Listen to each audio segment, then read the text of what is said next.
The Cubs head to Milwaukee for a big 3-game series this weekend, and you can bet a lot of fans are going to be road tripping. Sure they will, but there's a lot more to eat in the Cream City these days than just a brat at the ballpark.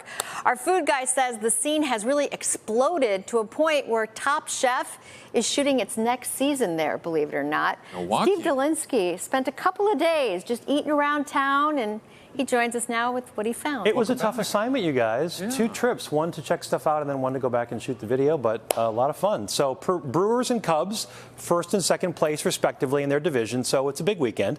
There are a couple of night games and one daytime, so I've got more than a half dozen good suggestions at all price points. Less than a mile from the ballpark, Story Hill BKC, that stands for Bottle Kitchen Cocktail, offers hearty brunch in the form of hickory smoked ham and alpine cheese crepes, showered with house-made pickles, Dijonnaise, and soft poached eggs. But their curried chicken salad sandwich is also a winner. Just up the road, fantastic artisan thin pizza at Y East, which offers a style of pie rarely seen in Milwaukee. Blistered edges and chewy middles are the highlights here. Just south of downtown in Walker's Point, Momo Mi is run by a former Chicagoan. The Chinese menu features dan dan noodles and xiaolong bao, the prized soup dumplings from Shanghai. Each one made by hand, then steamed for 7 minutes. Just a few minutes north, the Zocalo Food Truck Park offers plenty of options for even the pickiest eater. Bars inside, but the eating is mostly outdoors. We have all types of cuisines. So we have sushi, burgers, pizza, tacos, Venezuelan arepas. I mean, we have it all.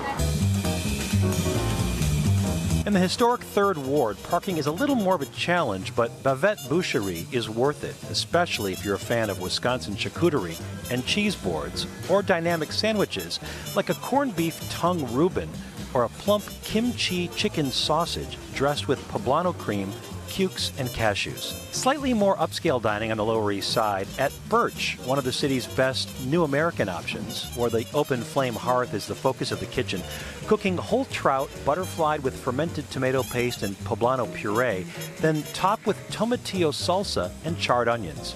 Seasonal salads feature juicy heirloom tomatoes and stone fruit. That's the best thing about this time of year in Wisconsin is the abundance of summer produce, but also some fall things that start to come in this season. Up the road on Brady Street, the Diplomat is a great option for ever so slightly upscale casual fare served in a relaxed atmosphere. There's a perfectly executed Caesar salad, a knob of rich chicken liver mousse with house-made rolls, even a grilled ribeye. Cocktails are also made with care. And in Wauwatosa, just an 8-minute drive from the ballpark, 30-year-old Ristorante Bartolotta still sets the standard, transporting guests to one of the regions of Italy each night. Paul Bartolotta cooked at Chicago's Spiaggia decades ago. He says his family's tiny restaurant set a standard long before there was serious interest in food here.